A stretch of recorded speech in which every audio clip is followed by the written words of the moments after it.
Welcome to Human Solutions, simplifying HR for people who love HR, from AIM HR Solutions on True Story FM. I'm Pete Wright, and this week we're talking all about your money. Okay, maybe we won't get into specifics about your money, but when we look at the broader economic headlines, it's easy to see how money might be on the brain these days. So let's talk about financial wellness. What is it? Why does it matter? And if you're in HR, why can a healthy financial wellness program enhance the overall well-being of your teams? Kirsten Hunter Peterson from AIM partner Fidelity Investments is here to talk about HR's role in helping their teams improve their financial wellness. Kirsten, welcome to the show. Thank you, Pete. I'm so happy to be here. I'm thrilled to have you here. And just in terms of a setup, one of the most interesting things that I've seen in the conversations that we've had this season on the show tends to be about how HR is being tasked with more than ever in terms of employee well-being, right? We've talked about everything from mental health counseling. We've talked about drug and alcohol counseling. We've talked about a lot of things that 30 years ago, the workplace would not have touched. And financial wellness is another one that seems to keep coming up as a topic that employees are counting on their employers to help them figure out. So as a way to set the table for this conversation, share with us what financial wellness means. And you know, obviously you're not here to pitch Fidelity, but Fidelity has a point of view. How does Fidelity see financial wellness in the workplace? I am so glad you asked that, Pete, because I think a lot of folks think about financial wellness as just being how much money you have. And it's not about that. It's really about how you feel. We want you to feel good about your money. We want you to feel like you're on track with your goals. And that's going to differ person to person. So it's really about having peace of mind or working towards and taking steps to give yourself and your employees peace of mind. That's something that everybody can aspire to.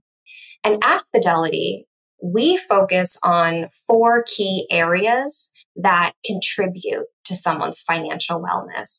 And the first one is spending. So knowing what's coming in, what's going out on a monthly basis. The second one is debt. The third one is around protection. So that's things like insurance. And then lastly, savings. So that could be retirement. But as we know, there's a lot of things in life we have to save for. So that's a really important bucket too. And in terms of why I think employers are getting involved right now, people's financial lives have become a lot more complicated. And with that, it becomes more challenging to navigate personal finances.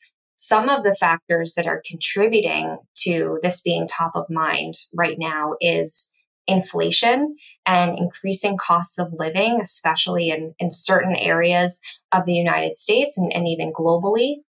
Here at home and in the US, we have record levels of household debt. So that's putting even further constraints on people's wallets. And then another important factor that sometimes we gloss over is that many people out there don't have the financial knowledge to feel confident. And in fact, only about 1/3 of US adults have strong financial literacy skills. So we know people are dealing with really tough financial situations. Sometimes that's as fundamental as making sure ends are meeting at the end of the month. They don't know what to do, and they don't know how to take the next step to address those challenges. And so I think that's also contributing to why financial wellness is such a big and important topic right now. I'm super embarrassed to say this out loud, but I think it dates me that when I went to high school, a required class was personal finance, like understanding how finances work in the household. And now my kids, it's optional. Like they can choose just, you know what, I don't need to take that class. It's okay. And that I feel like gets to that last point, financial literacy, and also potentially leads to what I think we're unveiling here, the symbiotic sort of relationship of HR work and employees understanding overall sort of financial wellness. as part of the bucket of all of the things that we're trying to help employees improve in their lives. From your perspective and what you've seen working with your clients, how do finances impact employees' overall wellness? That's such a good question. Finances, as we know, can be really stressful, right? We can all relate to a situation where we have felt unease about money or an expense. At Fidelity, we've actually recently conducted research on what causes stress across different areas of people's life. That's finances, that's with their health, at work, and also in their personal life. And from this new research, we see some of the biggest stressors right now coming from inflation, cost of living. So those everyday financial needs, making sure ends are meeting. Another top stressor we see is around being able to meet your long-term financial goals, like retirement, for example. And I think these two stressors are connected because if so many folks out there are struggling with just the everyday, it can make it really difficult to then simultaneously focus on saving for your long-term future as well. So when we take financial stress or really stress of any kind, we see it manifesting in different ways throughout our lives. Maybe it's keeping you from sleeping well. Maybe it's contributing to health problems. Maybe it's showing up in your life, like in your relationships or your friendships. Maybe it's even showing up at work. And this was a really interesting takeaway from this research. We didn't just ask about what was causing stress, but we also asked which stressors were impacting employees' ability to show up at work as their best selves. So, for example, 8 in 10 people said that inflation and cost of living was causing them stress. Half of those folks said that they were bringing that stress to work. So that means that they may be distracted at work, maybe they are finding it difficult to focus or feeling unproductive at work. So stress can impact productivity. It can also impact employees' happiness and satisfaction with their job or at their organization, which, as we know, may lead to higher attrition rates. So what I really want to say here is all of these things that are contributing to employees' wellness and well-being can impact an employer's bottom line. So for all of the HR professionals out there, our big takeaway here is that finances obviously play a big role in your employees' health, but also in the health of your organization. I knew, of course, that you were going to say something like that. Like, I just had no idea the scope and scale of the impact that individual employees were dealing with to the level of, 8 and 10 having the stress, and 4 or half of those are bringing it to work. And I can see how, just in terms of productivity, if you're stressed at work, I can see you might make decisions about how you do your job and how you choose to apply your time, even when you're on the job, to dealing with your financial stress. And that seems like a really direct bottom line impact. How does this play out when it comes time for employees to ask for help? Did your research get into any of the, do you know who to turn to for assistance kind of questions?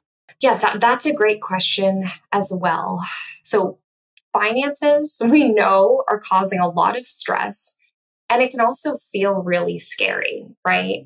And isolating, and yeah, right. And I imagine it's not something you're eager to say, hey, I'm having financial problems. Absolutely. It's finances for so many people can feel like the monster under the bed that they just don't even want to look because they don't want to see what might be bad or uncertain.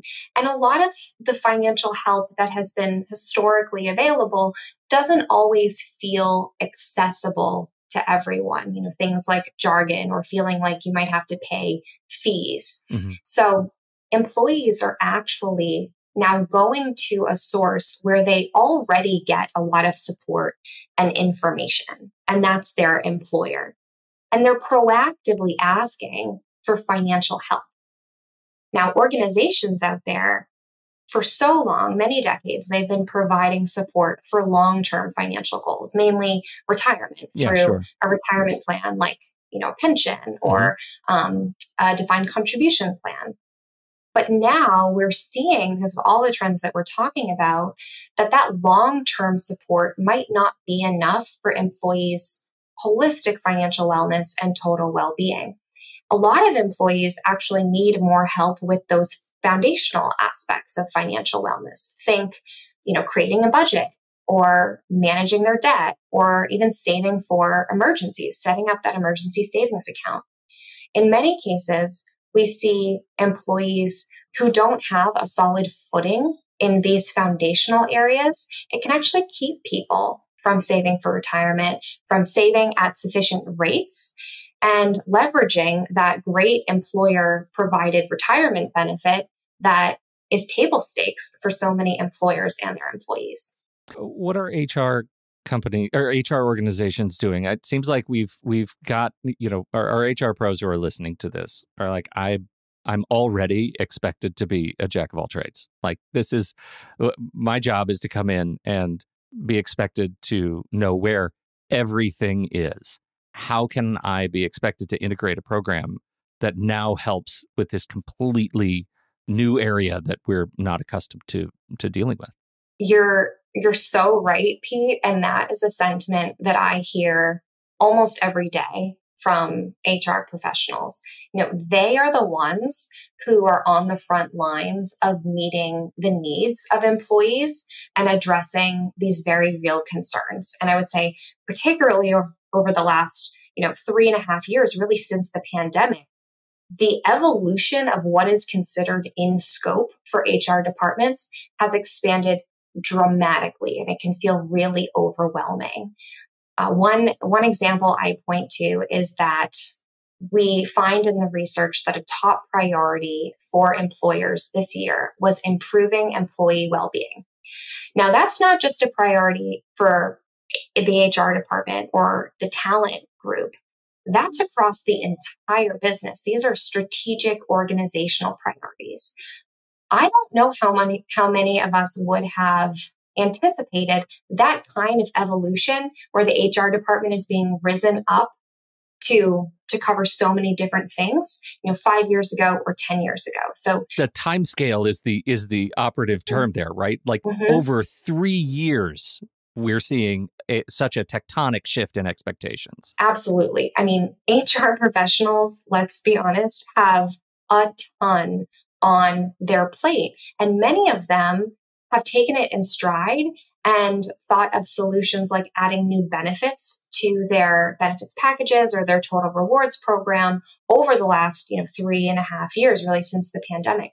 But they can't be expected to be an expert on everything. And I would say, particularly when it comes to employees' finances and financial wellness, HR shouldn't be an expert in this area.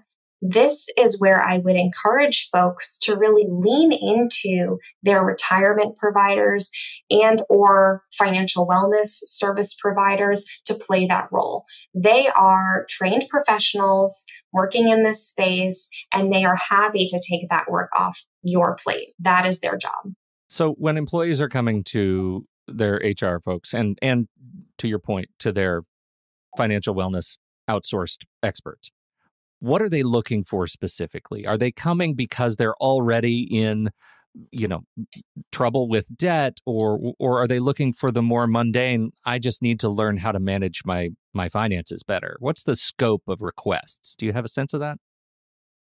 Well, in keeping with the theme of our last question, I would say the scope is very broad and ranges from exactly what folks want to hear. It ranges from those fundamentals, like I mentioned, budgeting, managing debt, saving for emergencies, to the other side of, when I'm in retirement, maybe how should I think about spending my money? How should I think about creating income streams? Specific topics that are getting a lot of attention right now are on how do I pay down my high interest credit card debt? Or what are some strategies that I can look at? And that shouldn't be a surprise because household debt is at an all-time high. Another topic we hear a lot about is, should I rent or should I buy? The housing market and the rental market are both extremely challenging right now. And so that is a specific topic people are looking to. And it's even, questions like, how much should I be saving for retirement amidst all of my other financial priorities? And should I think about saving at different levels throughout different phases of my life? So those are some of the key, more specific topics that employees are going to their HR departments about. And I will also say this fall, one of the biggest topics, problems, questions folks are getting is around student debt. And that's because, at least for folks who have federal student loans, they have not had to repay those loans for the last 3.5 years. And those repayments are starting or have started as of October. So any employee out there who has federal student loans is probably thinking right now, how am I going to free up money in my budget to repay that monthly debt? Should I be thinking about other repayment strategies that could be better for my situation? Should I think about consolidation or applying for federal programs? This is a really timely challenge for folks and something that employees are going to their HR departments about and also coming to Fidelity about. It's an interesting thing watching the switch get flipped in October. It was so great to have a little space during COVID to not have to pay those back, but who knew that it would come back on in a period of high inflation and increased economic uncertainty? I can see why those questions are bubbling up to HR and to Fidelity. This economic uncertainty is one that I think is a button to push, but also a button that gets pushed differently depending on the kind of organization you run. I know we have manufacturing organization partners, we have digital partners, we have all kinds of partners, but my hunch is you don't even offer a one-size-fits-all sort of solution. What do you recommend organizations? How do you recommend sort of the mental model for organizations to think about what sorts of services best fit their teams? Really great question, Pete. And I think what you're getting to is that, no two companies look alike. Employees all have different needs. And so we have to keep that in mind when thinking about the type of information that we're delivering in terms of topics or even channels. So how we're actually reaching employees. For HR professionals out there, you might notice certain trends based on the industry that you're in or groups of employees that you might employ. Think about, do you have a lot of young employees or more tenured, more mature employees who are thinking about retirement? Maybe you employ a lot of women, maybe caregivers, and even first generation employees who might not just be thinking about financial planning for themselves or their immediate families, but maybe for their extended families and even communities that they're supporting as well. Employees are all different. They have different lives. We have different responsibilities and goals that contribute to how we think about our money and the decisions that we make. So it's critically important to offer a variety of resources so that everyone can benefit in some regard. And so when we're thinking about the actual resources that can be delivered, that can come in the form of articles, maybe workshops that could be in person or virtual, resources like tools and calculators, especially when thinking about, student debt or that question of, should I continue to rent or maybe buy a home? All of this variety in resources is really, really important to make sure that you're delivering help in a way that makes the most sense for your employee population in general and your individual employees. I was talking to an HR manager just last weekend at an event, and they were so frustrated because one of the resources that they offer as a benefit to all their employees was paid comped access to Mint, the financial tool from Intuit. And Intuit announced recently that they're canning Mint. It's going away. And he's saying, I don't know. Now I have to go search again. There's just there are now, what tool do I replace Mint with? It had a unique set of features, and now he's in research mode again. That is an interesting thing, right? That you have this benefit that's dedicated to financial wellness that's helped a lot of people in the company and is going away, not for any fault of their own. And it puts, again, what we were talking about earlier, the onus, the responsibility of finding the best tools on people who don't necessarily have the expertise to do that job. But in a small company, what do? Pete, that's such a timely question you're getting, and I saw that in the news as well. When I think about the types of services that are really popular and valued by employees, I'm thinking about ease of use and convenience, and also that personalization factor. So aggregating information from different sources so that people can see their entire financial picture in one view, don't have to go to, a dozen different places. So for HR professionals out there that are thinking about the best types of financial wellness services to offer, I would think about the employee and what is going to be convenient and easy for them to use, and also potentially around that aggregation factor as well. So I want to switch to a mood of optimism a little bit, if I may, right? We've talked about all of the signals that things are hard and it's economic uncertainty and all of that.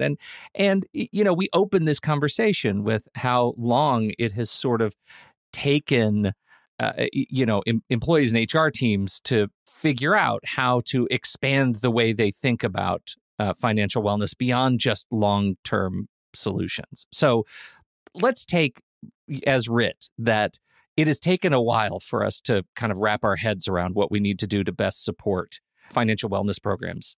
What gives you a sense of optimism that we're doing things right, that we are actually helping the people who need it in terms of building workplace plans that support financial wellness?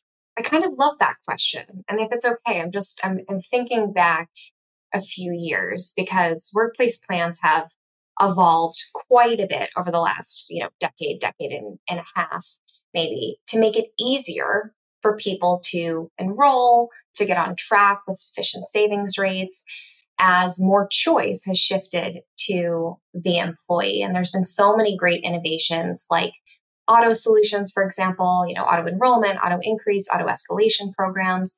And then even for folks who are living in retirement, there's been innovations around that decumulation phase, retirement income solutions, that type of thing. But, and we keep talking about, there's still a lot of obstacles for many people to be able to save at recommended amounts.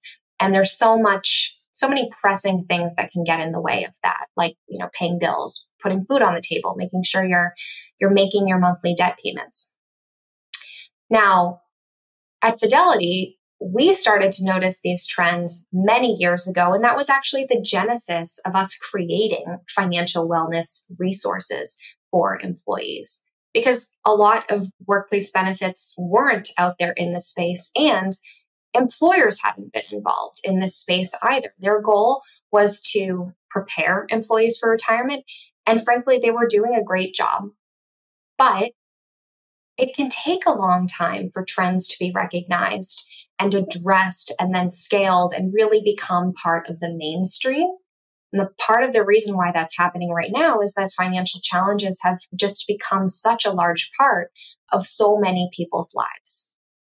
But on the flip side, on the optimistic side, while it might feel like it's taken a long time, I am so encouraged by the amount of interest and support that we are seeing from organizations. They are proactively investing in these financial wellness programs because they want their employees to have the information they need and be confident making good financial decisions, ultimately in the hope that they can reach financial freedom, and also retire on their own timeline, on their own terms, and with dignity. So I'm really, really encouraged by what I'm seeing proactively from employers out there. Yeah, it seems like especially over the last 3 years, the rate at which employers are flipping the switch on new programs is, I mean, it feels like it's becoming, so we have healthcare, we have, we have general wellness programs, and now we have financial wellness, and that's just part of the program.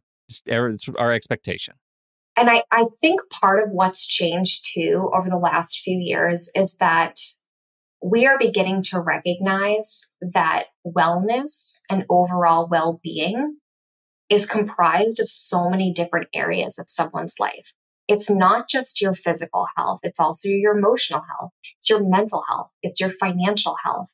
And so HR departments in particular have kind of spearheaded this idea that if we want a workforce that feels well and has high well-being, we're on the front lines of that. We have to create different benefits, different support systems and infrastructure to be able to make sure that our employees are well and that they have the resources they need at the times when they'll need it. As much as you work with employers who are figuring out what their programs are, let's just run through 8 a.m. day one. HR pros sit down at their desks. They're looking at their financial wellness programs. What do you want to encourage them to make sure they're not missing from their general programs? What are like the top three that you got to get right? Well, I would say start with the retirement plans. Then thinking more specifically around financial wellness, I would make sure that you have those fundamentals covered. So budgeting, managing debt, saving for emergencies, and then on the back end, how are we going to support our employees into retirement and through retirement? It's really important for HR professionals to think about the specific or the key challenges of their unique workforce. So, for instance, if you notice your employees are struggling with healthcare expenses, medical bills, think about something like an FSA or an HSA. If you notice that your employees are struggling with student debt, think about different workplace benefits in that regard. Similar with emergency savings, similar with caregiving support. The great thing about a lot of these financial benefits are that they also support employees' overall wellness and total well-being, but you have to be offering the right benefits for your workforce, and that differs organization to organization. Well, and you said workshops, and I keep thinking workshops. Like, what a great opportunity for HR to level up by teaching how to best use the plans that you do offer. And that's really the bottom line, I think, for HR pros is, figure out, what you offer. Make sure your teams and your employees know exactly how to use it best. Absolutely. And I haven't talked too much around engagement, but benefits are only as great as the people who are using them and benefiting from them. So if you're offering something that is really out there to help your employees, but they're not using it or they're not getting the value, that's something to think about as well. And part of it might be, the content you're delivering is great, but maybe you're not delivering it in the best way for those employees. So thinking about engagement and delivery of financial wellness programs, employees need relevant information in a way that makes sense to them and delivered at the right time. So, Pete, for some folks, workshops might be the best thing. For other folks, maybe it's an online experience. Maybe it's a mobile app where they can educate themselves. One thing that I'll call out is that a lot of folks like to learn on their own, but they want to speak with someone before they actually take the next step or make a decision. So it's really important to not just offer a variety of financial wellness topics and resources, but really thinking about the delivery and the channels that you're reaching employees with is just as important. It's all TikTok all the time. That's what I'm hearing you say, Kirsten, right? Just TikTok. For Everything some should be on people, TikTok. Yeah, be ready. Be ready for the TikTok Financial Wellness Program. Kirsten, this is fantastic. I know it is. We're coming up on, it's got to be your favorite time of year, right? January. Oh, Financial absolutely. Wellness Month. Do you have, I mean, is there a party? Are there festivities? Is there cultural stuff I need to know about? What kind of lights do I adorn my house? Well, if you're like me, we keep the holiday lights up well through January. And part of that is because I'm in Boston and it's just so dark here. Yeah. But Right. no, to your point, January is Financial Wellness Month. So now in this time frame, it's great to consider offering access to financial wellness tools and encouraging your employees to use these tools. A lot of people out there think about that January timeframe as a great time for New Year's resolutions. Many of those are financial. So get ahead of your employees who might be setting those resolutions or encourage them to set them. And Fidelity will have a wealth of resources available to people during January, but also through the whole year. So come and check them out. Outstanding. We've got links in the show notes. And, have you ever considered it just like a cake or cupcakes? You could just bake $5 in a cupcake, and that's a financial wellness cake. I'm just blue sky ideating here, Kirsten. You can take these ideas; they're yours. Whatever you need to do, financial wellness cakes. Probably won't see them on the website either. But well, you idea. Never know. You can claim it as your idea come January if you see it. Hit the kitchen, everybody. Kirsten, this has been a real treat. Thank you so much for hanging out with me and teaching what is going on in financial wellness programs. It's really great. It's been such a pleasure. Thank you, Pete. And thank you to everyone listening. Absolutely. Thank you, everyone, for downloading and listening to the show. We sure appreciate your time and your attention. Look for those links on the website, or again, swipe up in your show notes, and you'll see all of the links, and you can ask us questions. We'll get questions to past guests, and we'll get them answered right on the show. So send us a note. We'd love to hear from you. On behalf of Kirsten Hunter Peterson, I'm Pete Wright, and we will be back right here next week on Human Solutions, simplifying HR for people who love HR.